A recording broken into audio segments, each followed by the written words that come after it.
Biki bya biwalaba mu karaoke n'ogamba kino ndya kati embeera wano egamba.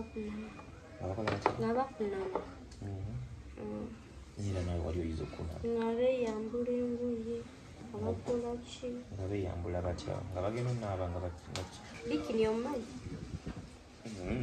Nga beeyambula engoye ku stage. Gwe tuwutira. Nga beeyambula engoye ku stage. Zonna ne baziteeka wali oba ne basigala mu buno obumpi. Nejjamu engoye bikini. Agenda ne kalesike nga akesibe. Ku stage niyo engoye.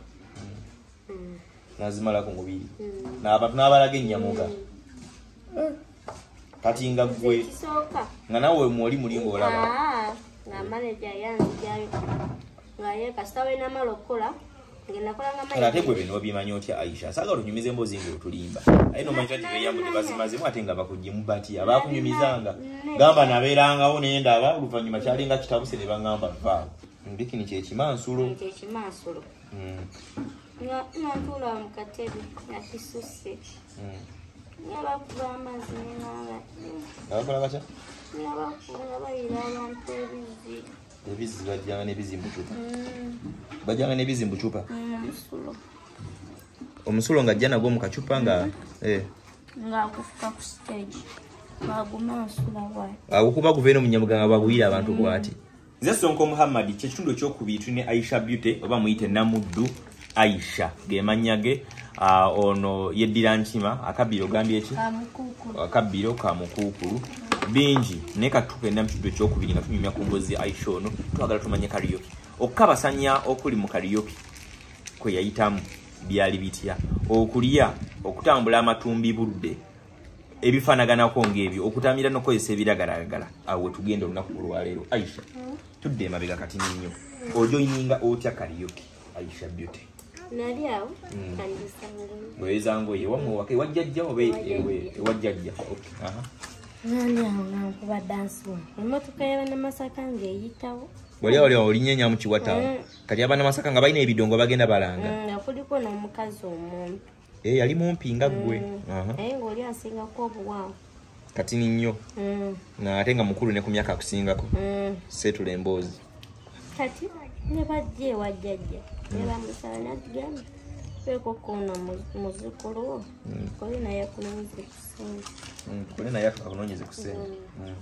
Nga nsasula nga tugenda. Nakeera kumakyanga mulungi.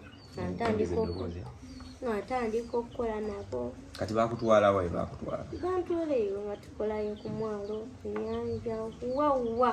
Kati gwe bali bakutwala bakunyumya kikyogendamu wali okyagala like bakugamba tugenda kuki? Oba ng'ejo oli mwana muto bakuwayo buwi. Nengenda mu kikaali n'endaba we baki. Mu kikaali. Bakikola bengeri bakikolamu. Nga bakola bati. Bambala ebisitote ebintu. Naye mmanyize nga nyambala kuwanvu. Nkola. Nyambala byo. Kati we natuuka. Netandika okukola ngano. Nga banywa enjaga bakola ki buli ki. Koko tolwanagana nazo zigobe mpola mpola. Wana wana tojja zisobola. Nga banywa enjaga emwenge nga bingi. Banjaga omwenge akakoola. Nga basajja be banywa abo. N'abawala. Waliwo abawala nga banywa. Nkabawala benkola nabo. N'aliwo omuggo bayita Aisha.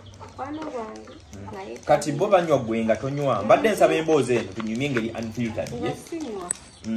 Ngasinywa. Yaba bagamba Aisha. Era gwe tobinywa katukole ki katukuviire. Nabo bakulaba nga ng'oli muto ne bakusaasira. Ne bansaasira ne batambula ne bagenda eyo.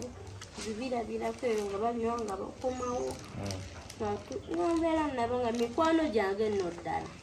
Abe natuuka nga mbavaamu nwanzija ewoono. Kati sooka ondindeko tugende mpola mpola Aisha tonvuga supiidi. Karaoke eyo mwagenda okusasula kwali kutya. Bagamba bagenda kuwanga ssente mmeka. Yogera nnyo 15 nga bagikuwa mu bbanga ki 15.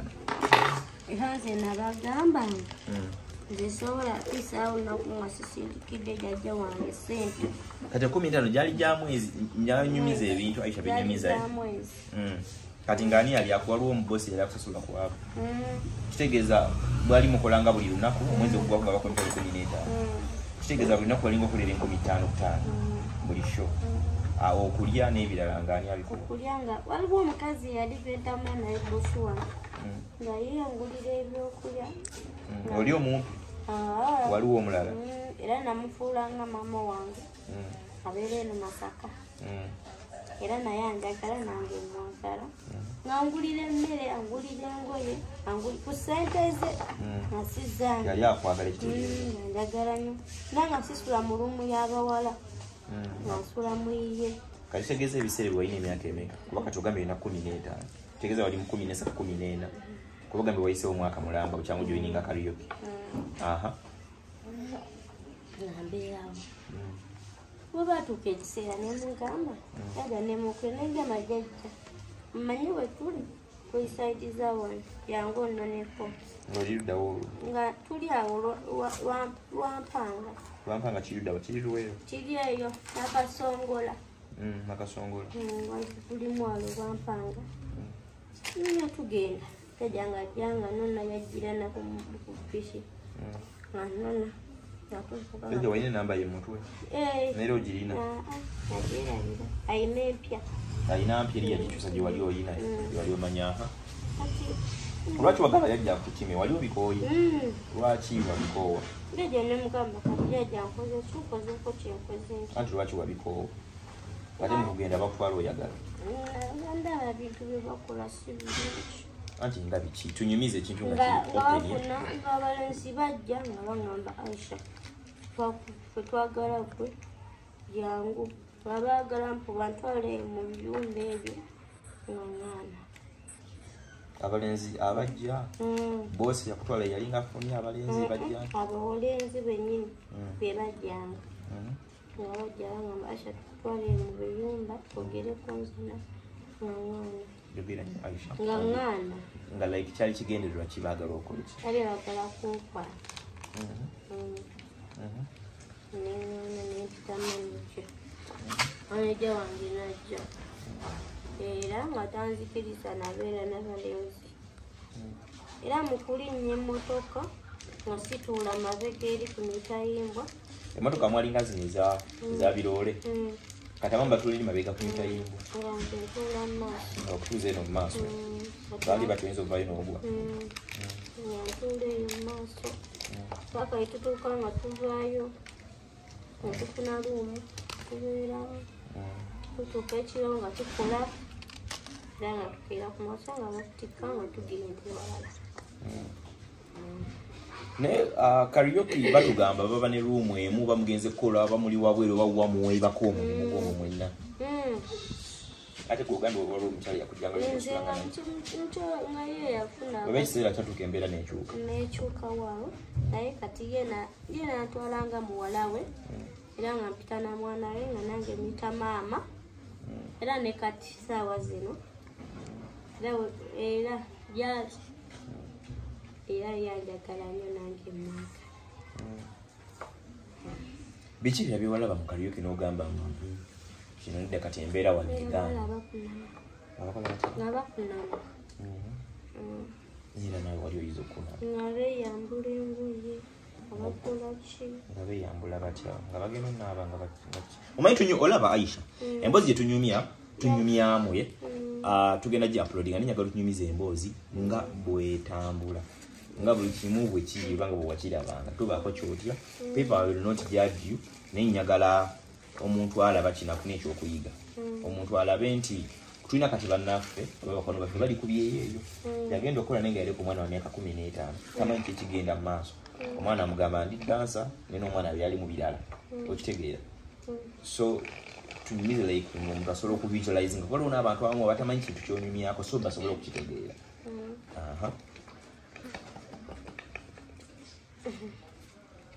Ebitambo ebimu ebyali tuwulire ebyaliwo bakunama ku stage bakunama buti batya like kusogeza kuba nga waliwo omuntu akunama for example nga yise mukune nga bakola bikini bikini omumanyi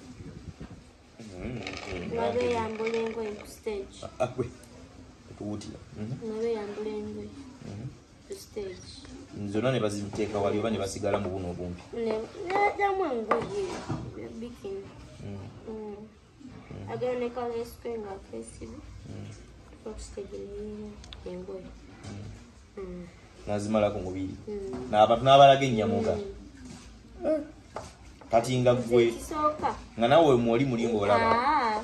Na manager yangu jayo. Ngaye kastawe na malokola.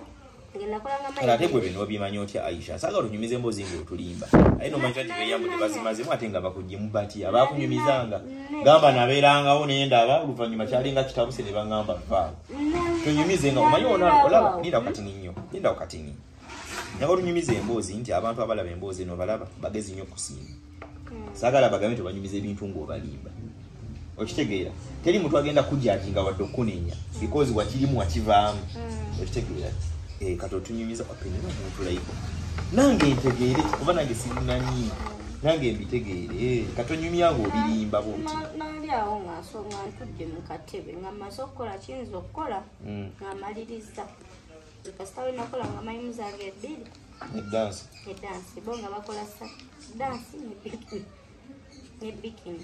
bikini kyekimansulo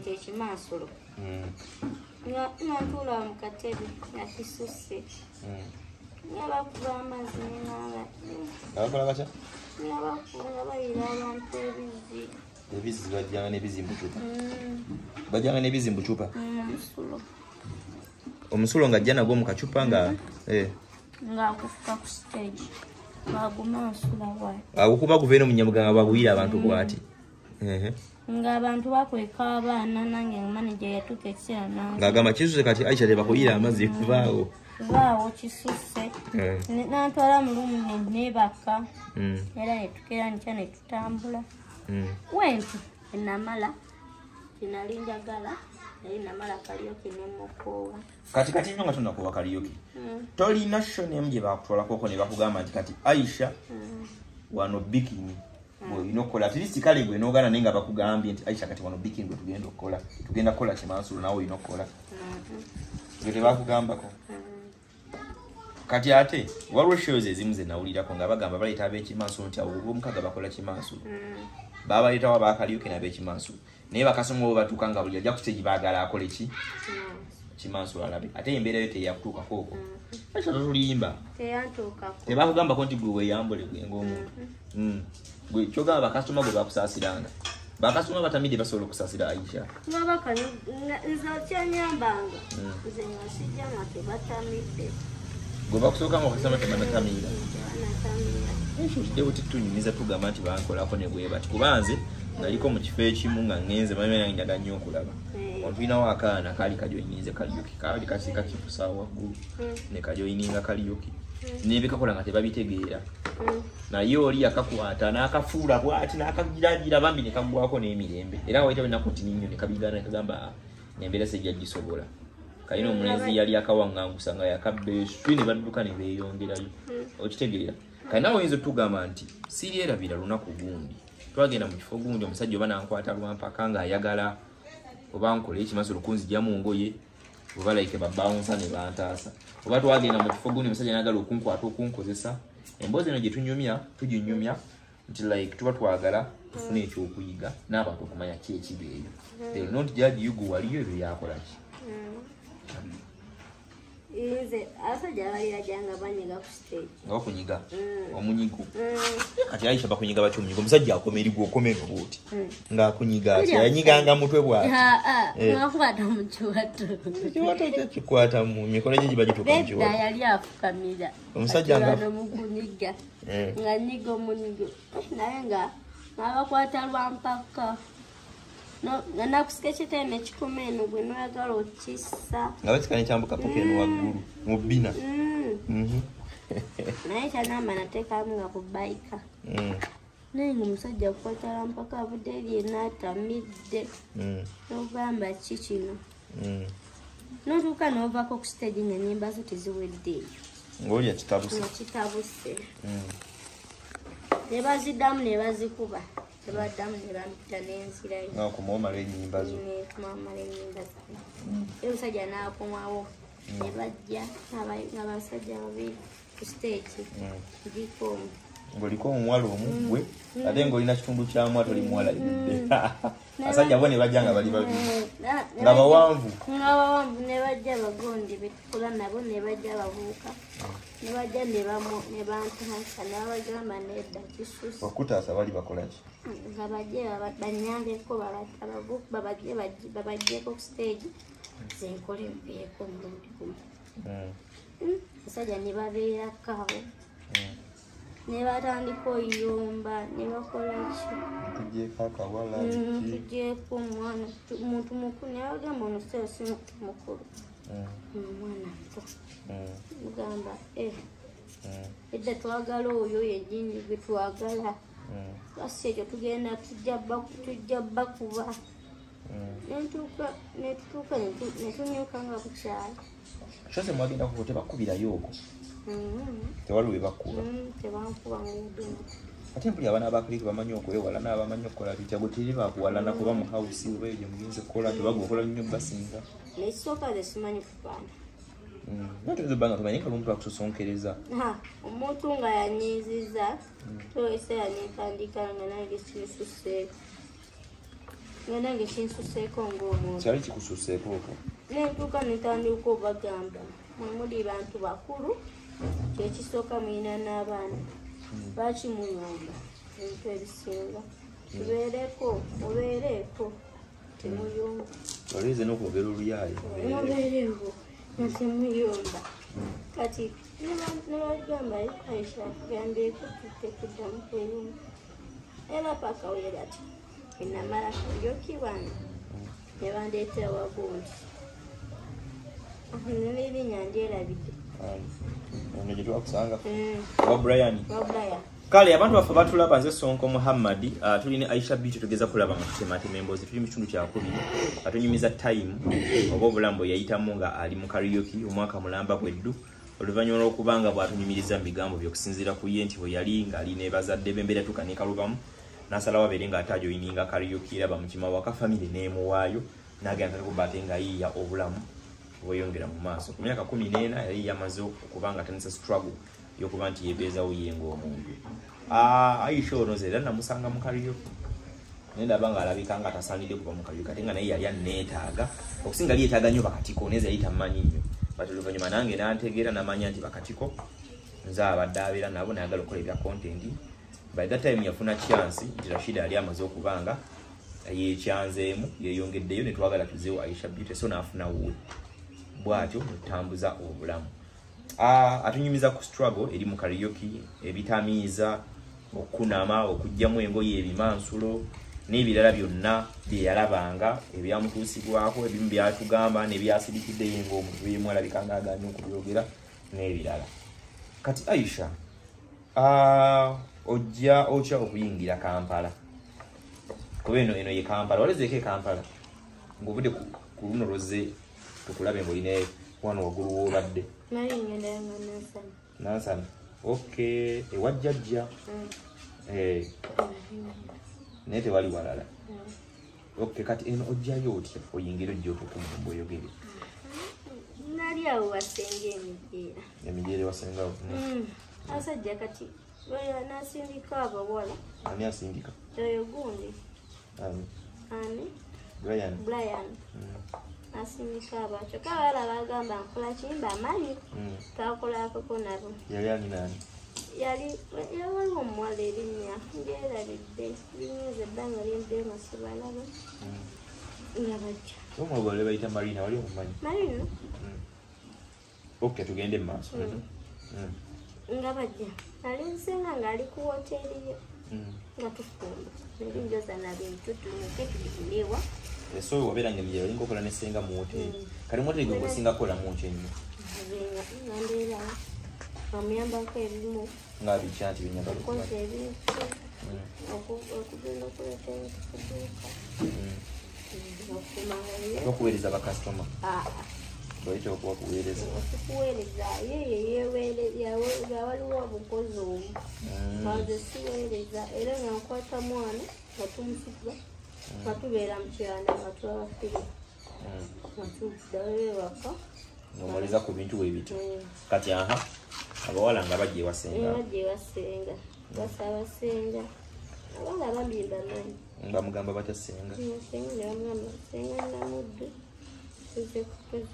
kwatagala ku Aisha twagala tugende tukolenga nayo ne bajja ne boogera ne senga yenakkiriza bami n'abagamba naye temumukola ki temumwonoona ne bakkiriza senga we yamala yatuuka ekiseera n'akubira abawala agamba njagala laako Aisha ku mwana wange agamba tuli eno wala twagenze naye byatuga ekiseera senga nankubira essimu nankubira essimu kale kati mpola mpola nga tukyali ku mbozi ya karaoke Aisha tunaba kutuuka eyo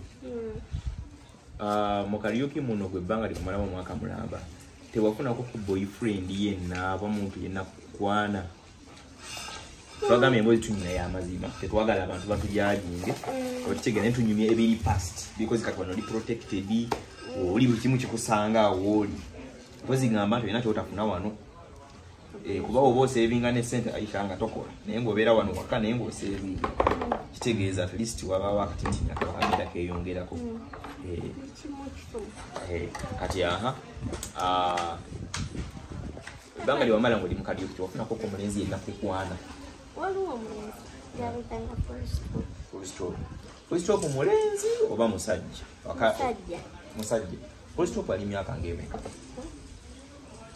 ye mukulu yogera nyewe ye ayina emyaka 25 myaka nga 25 bw'olina emyaka 15 ekitegeeza full stop yali akusinga emyaka 10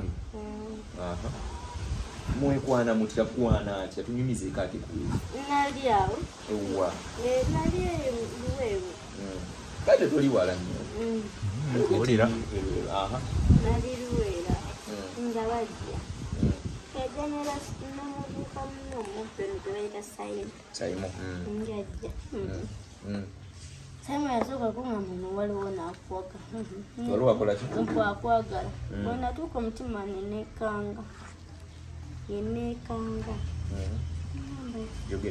nenekanga mutima nange nenekanga ng'omuntu nangamba toweekanga nangamba kati nga weekanga omuntu omulabye oba nga bakunyumiza munyumiza nedda ng'ali wansi bagenda okugala olwo naakuyita noja agenda okujja ng'ali wansi nga mumpi nga gwe wali omusinga obuwanvu alina emyaka 25 ng'omusinga obuwanvu sabula emboozi wali omuli wamutya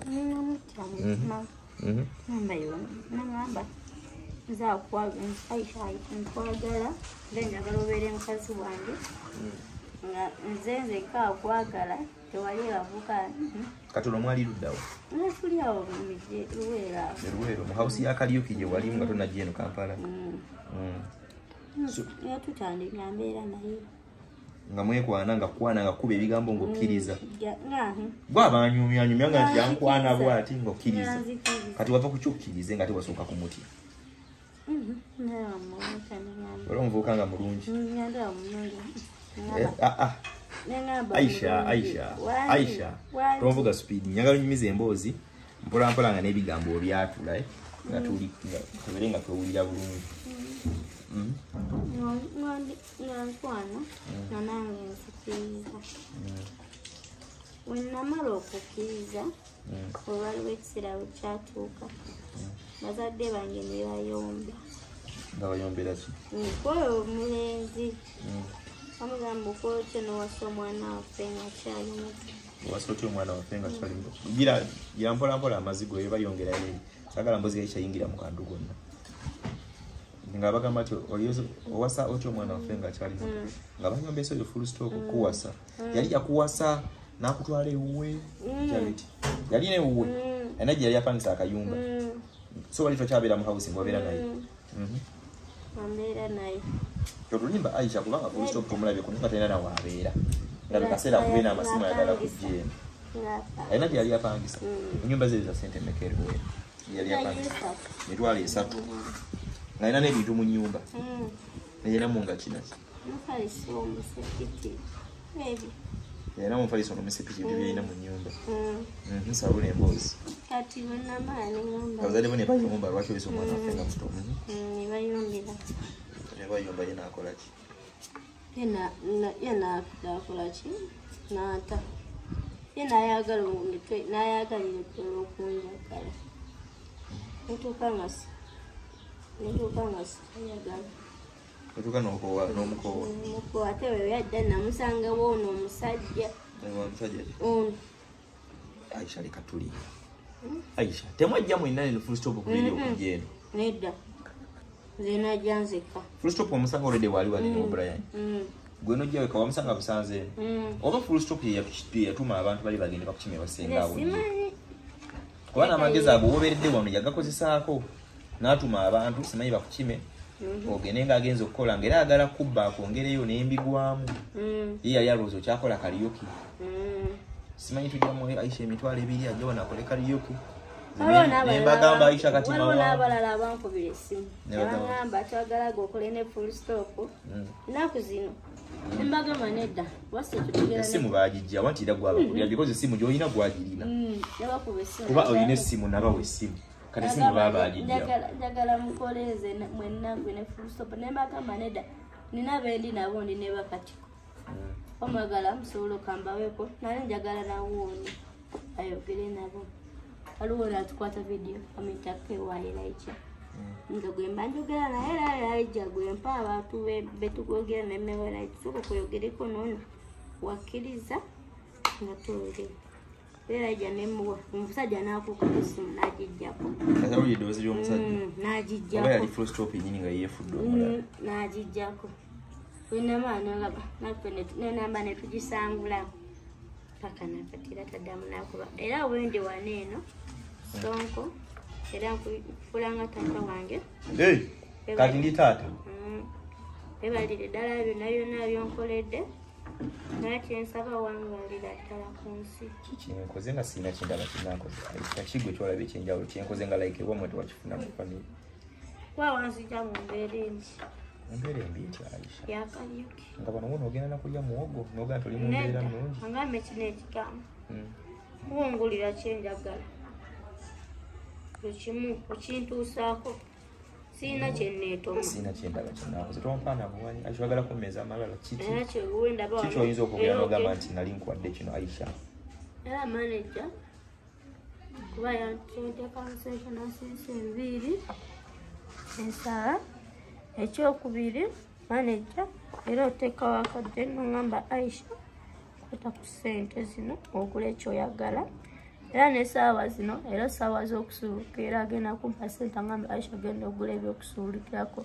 Era manager nkwagala nnyo. Sonko nti erimu abimanyi bamanyira Sonko. Sonko nkwagala nnyo. Naye nga tondaga nti onjagala. Nedda bw'olaba nga nze ntya kye mbamanyiko mu ntya. Okay. Kati Aisha gy'obadde. But before that, first stop yali yakuwasa. Era nga musula mwenna. Era ng'okabasanyizibwa. Ebimu nali badde sibyogera gy'oli n'embeera katigo gye wayitamu Aisha olinganga muntu wa myaka 2 oba 3 because embeera erina ogiyiseemu. Kyabadde okabasanyizibwa okimanyi buli kimu kyonna. Aisha osima tukwokya n'otafuna lubuto ddala Aisha. Bangamba wajja mu olubuto nkyabi. Bwana kuwaliriza. Tewafuna ku lubuto nga full stop. Ate nga mwasulanga mwine ebbanga lyonna. Ekyanyamba nayo family planning.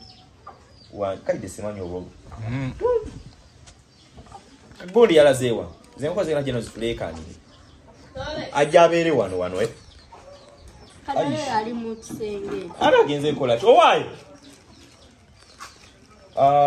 Aisha mbadde nkubuuza. Aisha ojja otya osimatuke Aisha oleme kufuna lubuto ebbanga lya full stop wamala naye nga bbanga ki? Oweze emyezi giwera 5 oline full stop nga yakuwasa. Yawera. Ojja otya ddala Aisha osimatuke okufuna olubuto? Nze ekyanyamba nava wa mama. Mbasite mama wange mutongane. Yeye yogera nnyo tulya bigambo. Nava wa mama wange. Nga yankusiza akafamily planning mpiso. Mama oli yali akuzaala. Mama. Nedda. Baganda ba taata.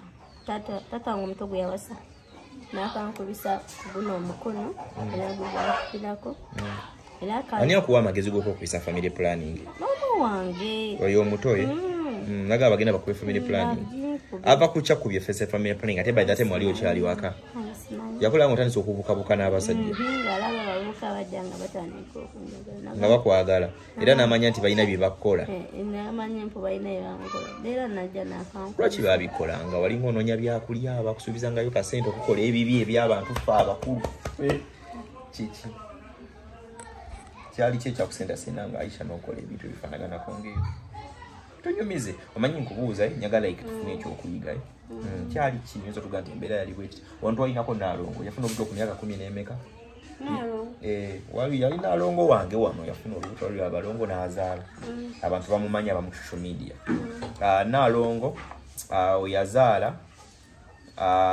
ku myaka 10 naye bamuwa kyemeka obi n'amuwuba paka luutu zonna zayagala era okakana ng'afunye olubuto oyamala olufuna yalumufunisa n'emyaka nga 3 munadduka n'agenda ne batulekera Naalongo ntumuyambako paka lwe yazaala alina gyali yasoma nviiri kaide rero nzijukiza nga bongera ninamuko ssente tugenda tulabe ku Naalongo tumubuke nayo bwe yankubirako essimu yagalayo omutwalo nesigumuwa bwe tulwagenda omulaba anyiiga agamba asonko kati nze wankyawa wanvaako biki kati kaide nzijukiza etumaliza wano kawungeezi genda tukyalire ku Naalongo kati so byali biki ebyakusendasendanga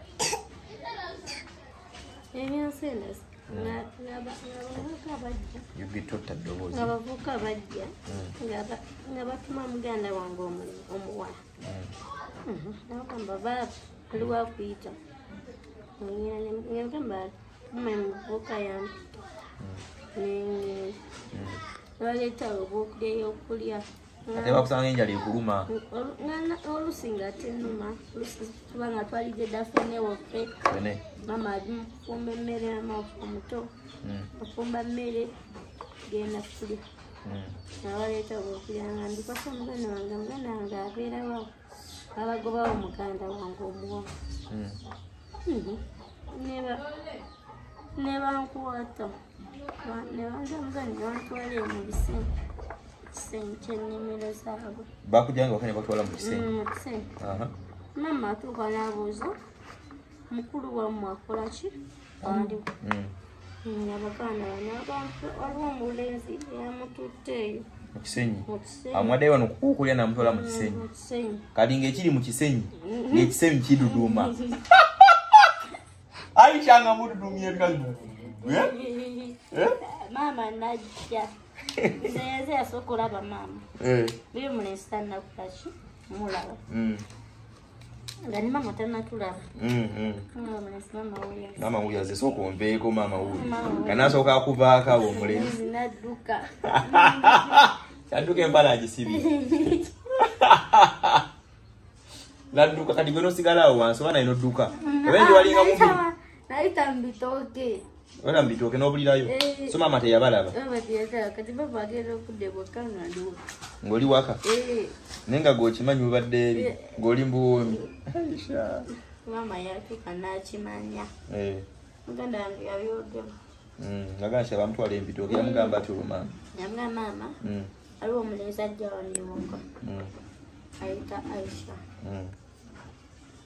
mama n'akimanya namutwala mu ddwaliro namukebeera asirira okutu nakusinya family planning okay kale nze Sonko Muhammad ne Aisha Beauty wano tunyumyanyumyamuuko nze Aisha wali wayagala dde okujja kansembeina wano bayosobola osembere tofuna ebidowoozo wayagala dde okujja naye nze nasooka neetya nga baŋŋamba Aisha olina olubuto osooka yafulinze olubuto n'akuddusa emijera n'akuleeta eno era ojjukira bye twakola wano ngozze twakola tutya era bwe natuukira wano mwasooka kuntwala mu ddwaliro emukebera olubuto nga siina nga n'obulwadde siina nga ndi mulamu era kasana olaba ng'oli mulamu awo neŋŋamba kuba sengawo ng'amaze okuleeta because nakozesa process entuufu nempita abafamire eyo ne bajja because gwe ng'omuntu wali oyagala okujja tetwakukaka kujja si ekyo wansabanga ne nkubira sengawo bakati wabagambanga okuva ng'okyali ebiweero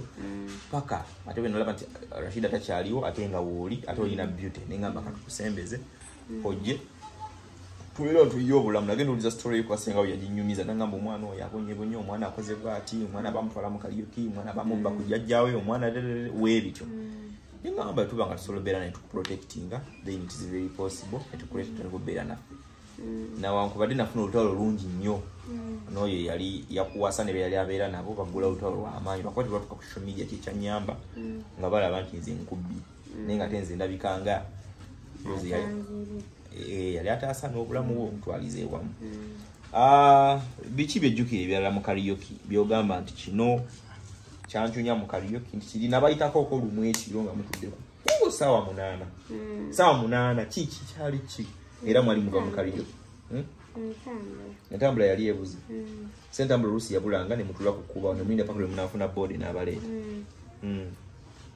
era kasitaitwa malokula nga ndi ababula ayagundi nga tulinda natubeera nga tulinda boda mbeera dota beera natulinda boda ekoleki ebatwala okay naye nga tetuziraba naye mutuka nezibeera saa 8 Cheche abajje Luwero enyumba ya Full Stop yabakyali kajja akuteeka ate mu house ya karaoke because nze nakulabira Full Stop yali yakuwasa nenga kuwasa mu group ya karaoke mwina room emu mwalimu obutanda mu room udeka wa Brian mwalimu bali obusatu katusonga mwafuna kakadanda akamu wafuna Full Stop ke mwalimu sulako nze ngansula kwaloke na nesulako ne Full Stop ngaita sola linya deka Full Stop na sola linya deka eri elubagula ate wano wansi wasooka simani yasobola olinyawo kitegezere gye mwalimu sojeri yakozesera mwalimu sula wansi na kitanda so Full Stop asobola kuwalampa tasobola walampa deka namba 2 kitwatwala amazima kati olwemba mwayagadde mwajira okubirangako mwenanga lwemwaberangako ko mwina wemutyo kati olwo yakolanga ati awo mwafunanga tayimu nokka wansi waliwo omuwala ye abatamiddeyo asobola kukola ki nga batanzikiriza nga bayogera nnyo ngobeera oyagala Full Stop musanyusa naye ngaomwala yabalemesa naye wenamala nkita naye Full Stop wali omwagala ku mutima ekitegeeza naawe ng'omuntu namwagala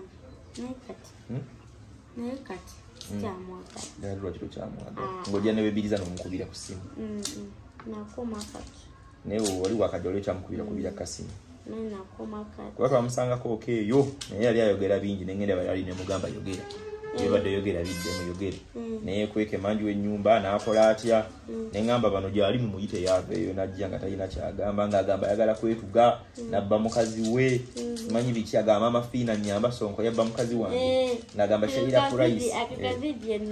Sheila Price munyambe mwami Sonko yabba mukazi wange nti gwe mukazi wo nakubba Aisha okubanga oli naffe oluza tulina kye twakutaasa gy'obadde mu kaliyoki n'ebirala oba tukubonyaabonya twakutaasa ati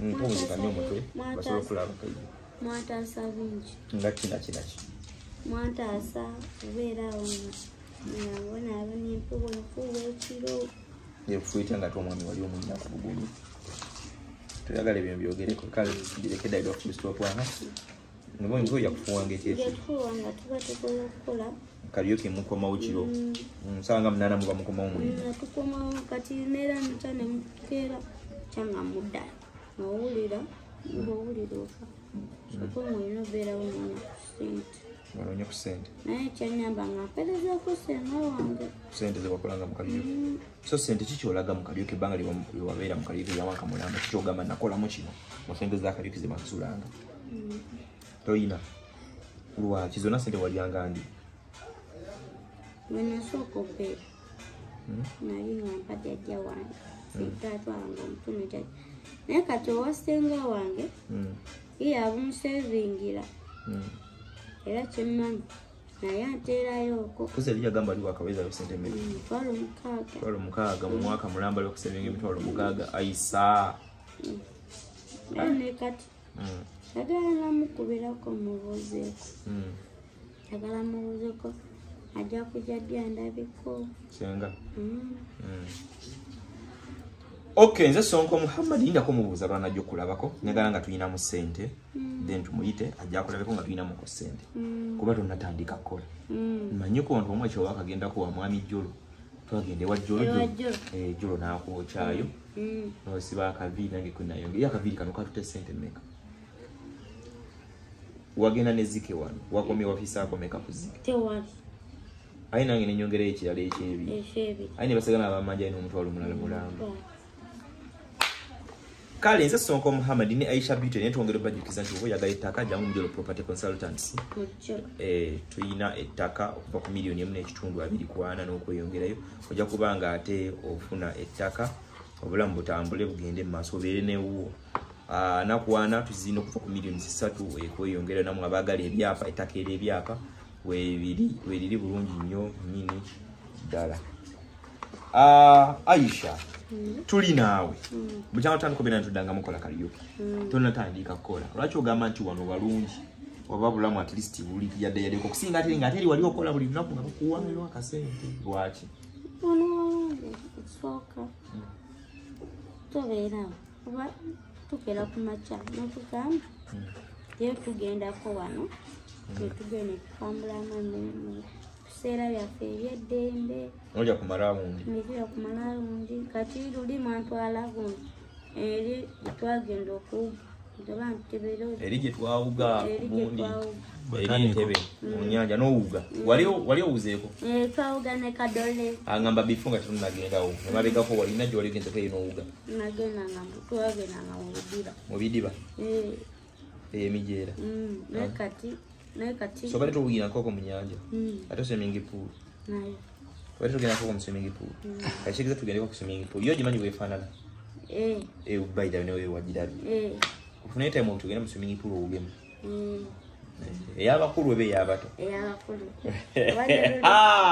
tukuteekeyo bbire tufune ebizibu tugenda Kadole Kadole ko weesiga asobola okukwata kwale n'utwali mu nyanja nankole li masoko ne kaide Kadole manyo owuga mwagire nga abitegeera awugira ddala awulira mu mazzi n'okalo tomulaba ebyaddala namana avayo bwange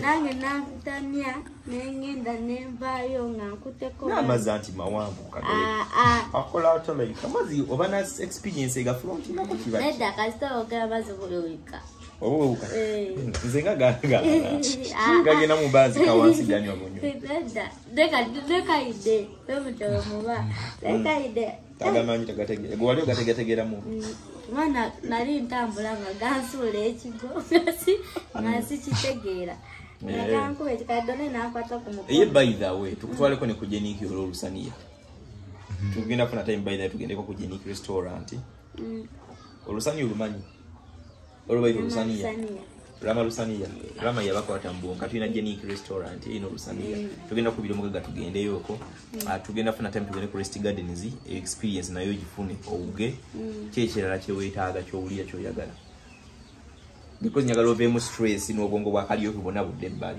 ng'oline bwakuyita okola kaliyoki omwamuvumu ogamba labo kati nga Rashida aba mu kaliyoki Rashida tuka time ono toyinza munyumiza bya kaliyoki ng'obimunyumiza ati ate Rashida yali muno okwemanya n'okweraga kuliye oba bamu tebamumanyi like akiyinamu mulintu bamanyi okutunulira bwoti gwe n'olabanga atunuza ekisa naye ng'agamba labo ono fala okitegeera kyenjagala n'obumotoka abo bwabakubuzeeko n'okolekopiki oba yagala kati nga gwako evugira olwoke tulabye awo n'essuubi nti munakusobola ntujja kkagereza nkyo yagala kyekirala kyenjagala